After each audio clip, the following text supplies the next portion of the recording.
그 성경판으로 하면은요, 자, 그 페이지 145페이지입니다.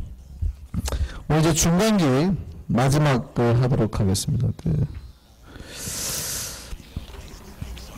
중간기가 좀 어렵죠?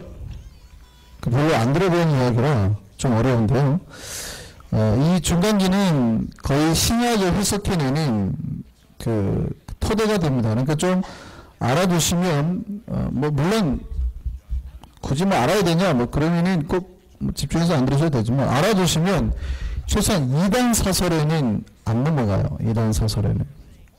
특별히 이제 오늘은 우리가 약간의, 오늘 배우는 걸로는 최소한 요한계시록을 여러분이 다른 사람들이 말할 때 현혹되거나 넘어가지 않는 그 기초가 됩니다. 오늘 특별히 그거에 대해서 배울 건데요.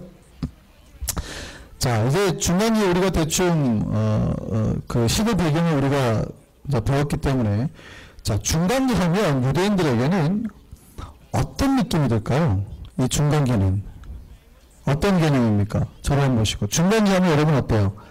자, 컬러로 생각해 보시죠. 밝습니까? 어둡습니까? 중간기가 밝아요? 어두워요? 어둡죠? 왜 어두워요? 예? 유대인들에게 이 중간기가 왜 어두워요? 핍박과 압제당할 때니까 어둡죠. 왜냐하면 지금 그때 성전도 파괴됐죠? 그죠? 성전 파괴되고 이제 재건해가지고 이제 물론 내려오고 있지만, 원래 바벨론 잡혀가면서 다 파괴돼서 이제 쭉 내려온 때잖아요. 그렇죠? 그 다음에 로마, 이제는 그리스의 압제로부터 해가지고 이제 로마의 압제까지 있는 그 기간이니까 굉장히 어둡죠. 심지어는 이제 우리 중간기 이제 외경을 봐야 되는데, 중간기의 안티오코스 4세가 어땠습니까? 유대인들이 최고의 성전에다 뭘 세웠어요?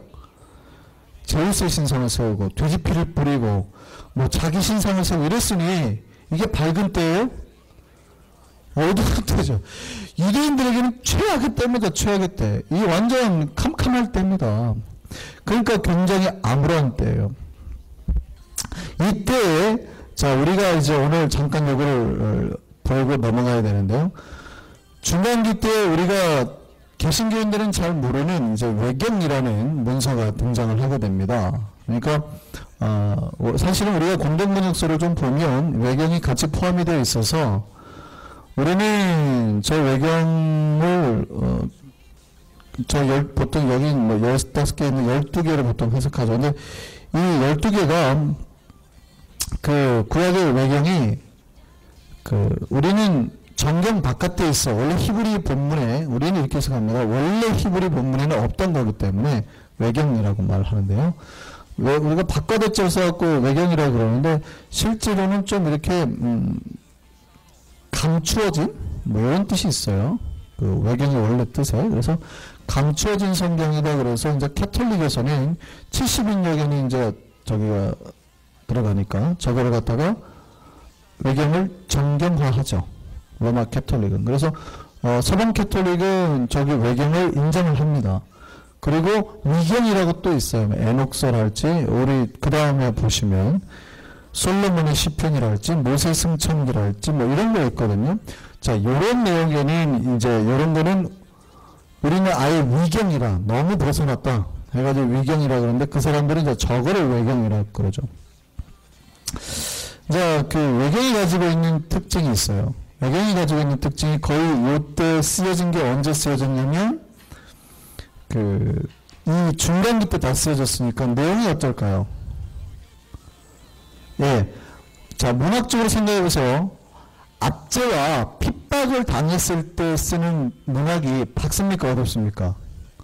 그리고 어두울 뿐만이 아니라 전체적으로 뭐가 많아요?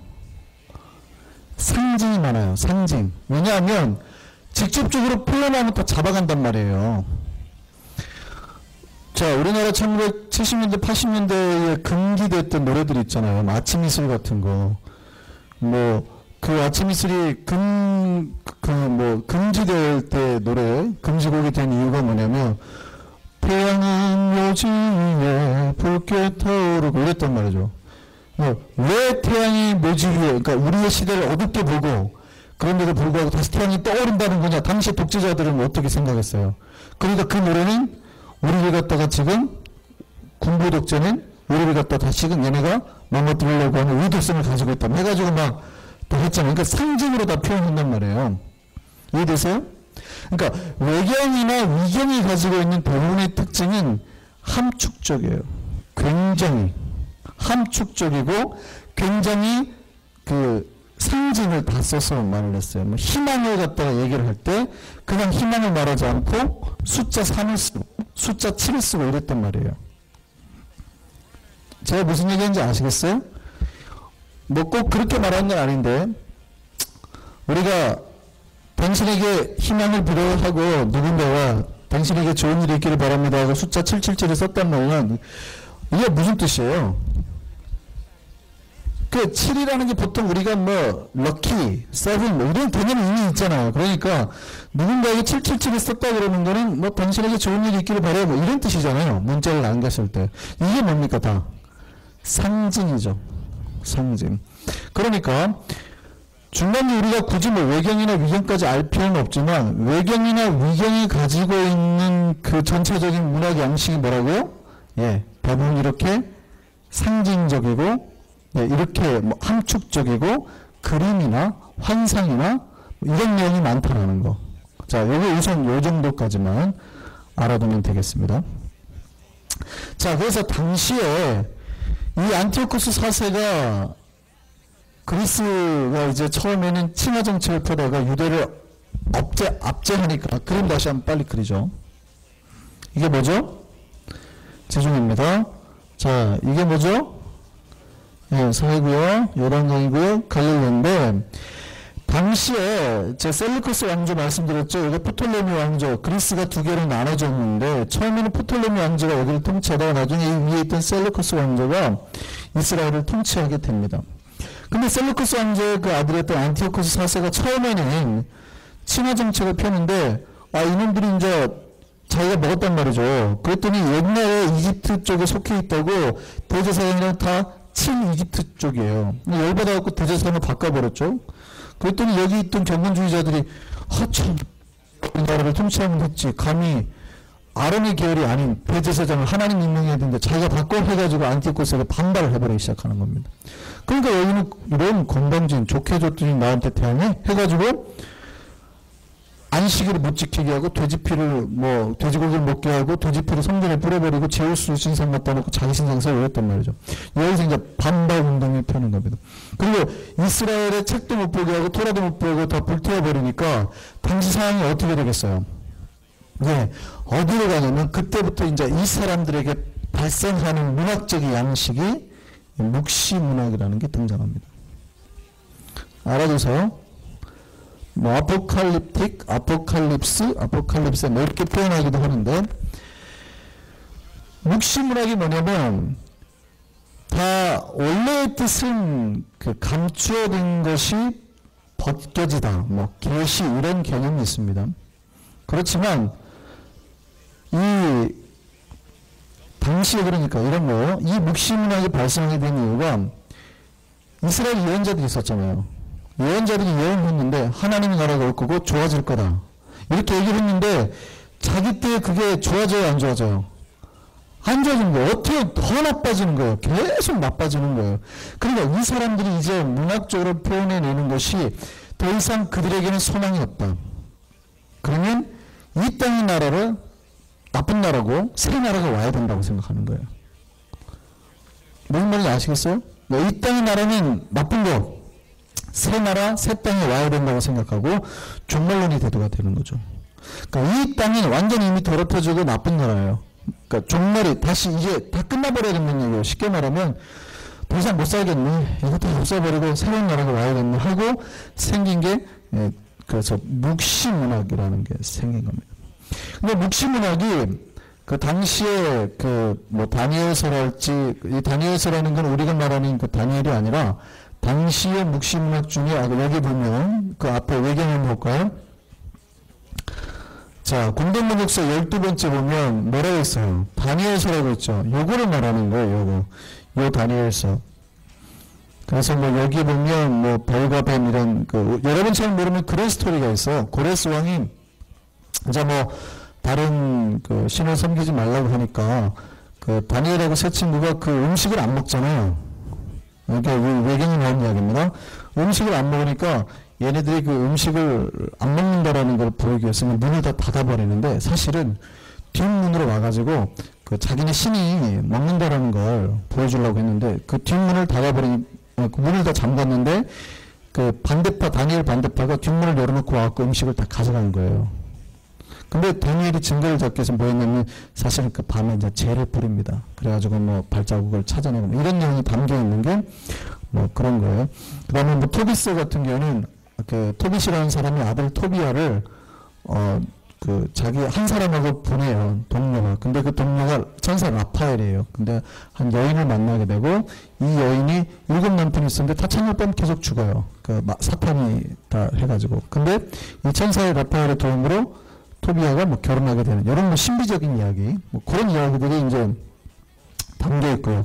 마카리서는 제가 지난주에 말씀드렸습니다. 그 역사서죠. 뭐 그런 내용들이 이제 담겨 있는 우리는 잘 모르는 그런 뒷이야기들이 담겨 있는 내용인데 대부분 특별히 뭐 에녹서 같은 경우는 신비, 환상 이런 걸로 가득 차 있어요. 자, 그렇다면 묵시가 계시라는 말로 묵시문학이라는 말로 비슷할 수 있겠죠.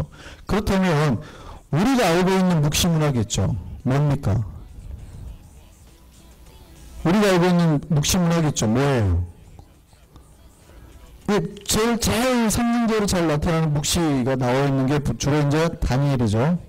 그죠? 다니엘서가 묵시 부분이죠. 뒤에 묵시문학에 등장하는 몇 가지 환상이나 단어가 있어요. 그게 뭐냐면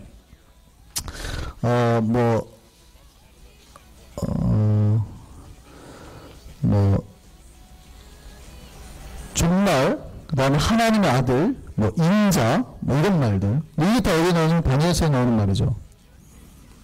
그 다음에 우리가 잘 알고 있는 게 또 뭐죠? 뭐 스가랴 환상이나 에스겔 같은 경우. 뭐 근데 그거는 이제 초기 묵시적인 거고, 우리가 잘 알고 있는 신약의 묵시문학이 하나 있죠. 뭡니까? 계시록. 그러니까 제가 지금 왜 이야기를 계속 하냐면 요한 계시록을 해석하려고 그러는 거예요. 그러니까 위경이나 외경이 나오는 모든 묵시문학적인 사고가 AD 70년 이후까지 계속 이어집니다.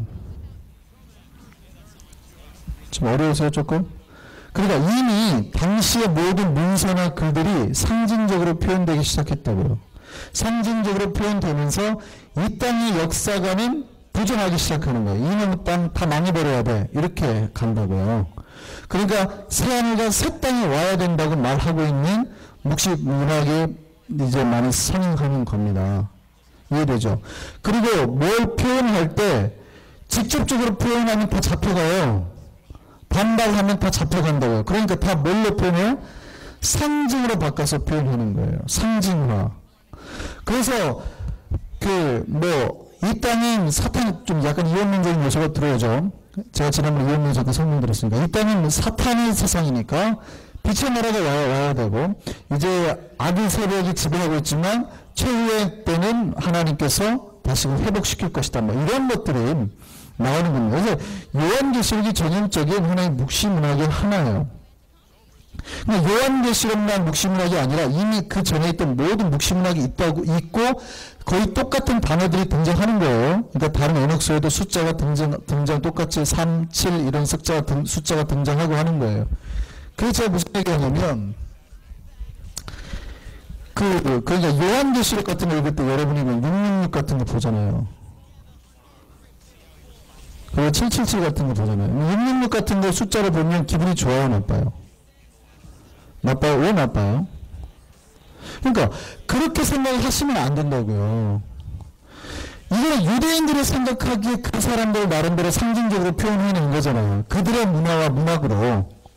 근데 여러분이 왜 유대인들의 문화와 문학을 가지고 666을 보고 기분 나빠하냐고요. 이해됐어요? 제가 지금 무슨 얘기를 하는지 해석을 잘 하셔야 돼요. 여러분이 이런 숫자에 현혹이 돼가지고, 물론 3이 완전수요, 뭐 있어요. 1, 3, 10, 12. 이게 완전수기 때문에 그들이 그런 거를 완전수로 써요. 그리고 6은 불완전수요, 짐승의 수요 나오는데, 그게 오늘날의 공통적으로 전세에 적용할 수 있는 상징이 아니에요. 무슨 얘기인지 아시겠습니까? 유대인들이 생각하는 상징이란 말이에요. 근데 이런 숫자에 빠져가지고 약간 미신적으로 믿으시려는 분들이 있어요. 숫자 666 차 번호판 그날 보면 오늘 하루 재수없네. 이렇게 생각하는 분들. 이건 약간 잘못된, 왜곡된 기독교적인 사고입니다. 그렇게 생각하시면 안 된다고요. 이해되십니까? 그러니까 이런 거 조심하시라고요. 계시록에만 나오는 게 아니라 유대인들이 모든 문학사고에 넣었던 거예요. 우리 한국인들이 썼던 문학사고가 하나 있었죠. 광야 같은 시 기억나세요? 광야에 보면은 백마탄 왕자, 백마를 탄 뭐가 오고, 이게 뭐예요? 일제강점기 때 새로운 희망의 상징은 누군가가, 메시아 같은 존재 아니에요? 와서 이 광야의 땅을 회복시킬 것이다라는 거예요. 그러면 우리는 백마를 하면 뭘 생각해요? 백이민족을 생각하고, 소명을 생각하고, 이런 걸 생각할 거 아니에요? 한국인들이 생각하는, 당시 조선인들이 생각, 이 시를 읽을 때, 이 개념에서는 그렇습니까? 안 그렇습니까? 근데 이렇게 해석을 해야지, 제가 이제 계시록 해석할 때 다시 말씀을 드려요. 이렇게 해석을 해야지, 계시록 해석할 때 상징을 누구 맘대로 해석하냐면 자기 맘대로. 그러니까 유대인들의 사고 속에서 이 숫자나 개념이 가진 개념이 뭔가를 보는 게 아니고, 현재 내가 봤을 때 좋은 대로 막 해석해요. 어떻게 해석하냐면, 백마는 말이요, 사실은 약간 흰색이 상징하는 게 뭐야? 여자의 살결을 상징하는 거지. 백마는 앵아 보면 봤어? 그러니까 이건 야한 여자를 상징하는 거야. 이렇게 말한다고요. 이건 누구 마음대로 해석해요? 지 마음대로 해석이죠. 제가 지금 무슨 얘기인지 아시겠어요? 요한계시록을 읽을 때 이단이나 잘못된 사람들이 요한계시록에 나오는 상징들을 다 자기 마음대로 해석해요. 유대인들이 가지고 있는 상징의 개념을 가지고 해야지. 우리가 백마탄 왕자라는 걸 썼을 때는 이게 독립을 상징하는 거 아니에요? 희망을 상징하는 거고. 근데 일본이나 중국 애들은 이걸 보고 한국 애들은 좀 야해 이렇게 된단 말이죠. 그 해석 잘한 겁니까? 잘못한 겁니까? 100% 잘못한 거죠. 요한계시록을 읽을 때는 요한계시록뿐만이 아니라 당시 묵시문학이 공통적으로 가지고 있는 상징 숫자가 똑같다고요. 거의 비슷하게 나와요. 숫자는 나오고 다 똑같이 나오니까 거기에 맞춰서 해석을 해야 되는 거예요. 그러니까 대부분 뭐예요 그게? 억압에서부터 자유하게 된, 특별히 메시아가 올 세상. 그러니까 웬만한 상징을 해석 안 하고 넘어가셔도 돼요. 왜냐면 우리는 이거 굳이 해석 안 해도 되거든요. 느낌으로 잡아채는 거지. 여러분 굳이 이거 해석할 필요 있습니까? 백마탄 왕자 그러면 굳이 여러분이 저 시를 해석할 때 백마가 뭔가 이렇게 분석했습니까? 느낌으로 채는 거 아니에요. 소명이라는 메시지구나. 이렇게 받아들이는 거죠. 이해되시나요? 그러니까 요한계시록을 읽을 때는 억압 속에서 쓰여졌단 말이에요. 이게 쓰면 다 잡혀가는 때라고요. 그러니까 상징으로 표현된 거예요. 굳이 그 상징 해석을 안 하셔도 돼요. 그러니까 대신에 문서니까 이거를 이런 상징으로 표현하게 된 거는 다 어디에 들어가 있어요? 전반부에 다 들어가 있다고요. 여러분이 피카소의 그림을 보고 굳이 다 해석하려고 그래요? 물론 전문가들은 해석합니다만 느낌을 보고 잡아채는 거고 몇 가지 포인트를 보고 해석을 했는지 그림 전체를 보고 해석하지는 않잖아요. 이해되세요? 지금 제가 무슨 얘기인지? 요한계시를 읽을 때 상징 하나하나 숫자 하나하나를 가지고 다 해석하지 마시라고요. 그렇게 해석하는 거 아니에요. 이단들이 다 그렇게 해석한다고요. 여기에 있는 뭐 하나를 갖다가 구약에서 찾아내고 뭘 자꾸 그렇게 찾아내는데 큰일 납니다. 그렇게 해석하는 게 아니에요. 그러니까 묵시문학적인 상황, 당시 중간기 때의 사고를 가지고 거의 계시록 요한계시록이 그때까지 이어진 이 묵시문학 속에서 쓰여진 거예요. 그러니까 억압과 자유로부터 해방되는 새로운 새 땅, 새 나라 이걸 가지고 썼다고요. 이해되세요? 네. 자, 그래서 이 당시에 수많은 예언자들이 당신의 나라, 하나님의 나라가 회복될 거고 한데 이게 공허하다고요.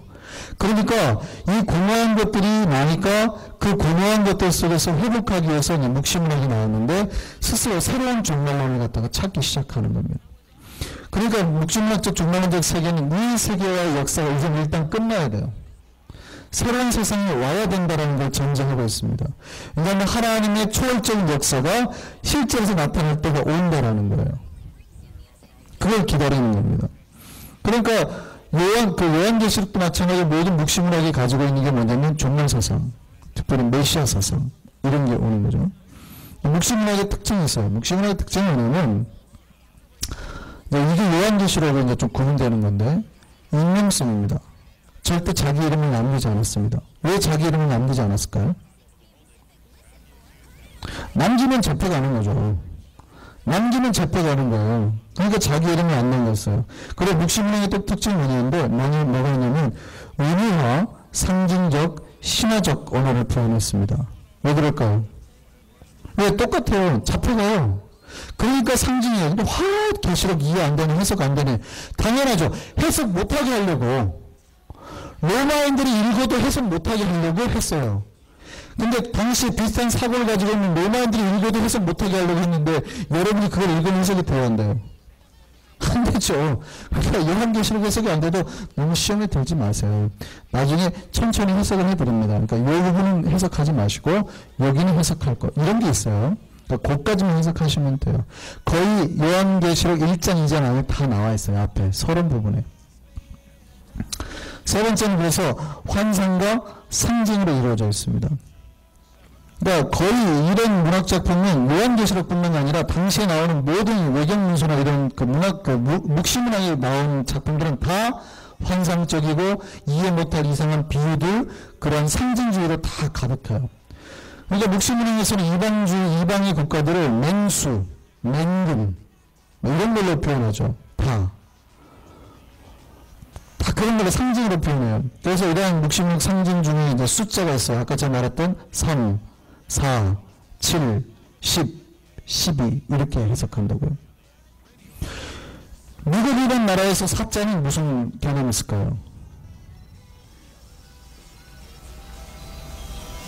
미국이라는 나라에서 사자는 미국의 사자는 강타자죠. 4번 타자는 강타자죠. 굉장히 좋은 거 아닙니까? 한국이라는 나라에서 사자는요.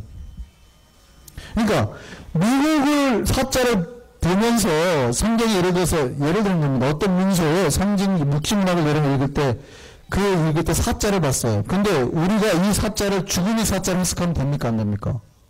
안 된다는 얘기예요. 사자는 우리만 싫어요. 왜? 한자로 이 사자가 죽을 사자랑 발음이 똑같거든요. 그러니까 이거는 우리들만이 가지고 있는 상징이에요. 이 사람들 이런 상징 안 가지고 있다고요.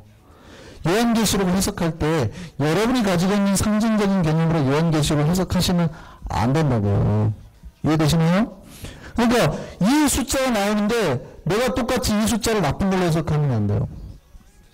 특히 서구사에서 9자는 어떤 개념일까요? 서구사에서 9자는 10이 완전수라고 그랬잖아요. 자, 7이 완전수니까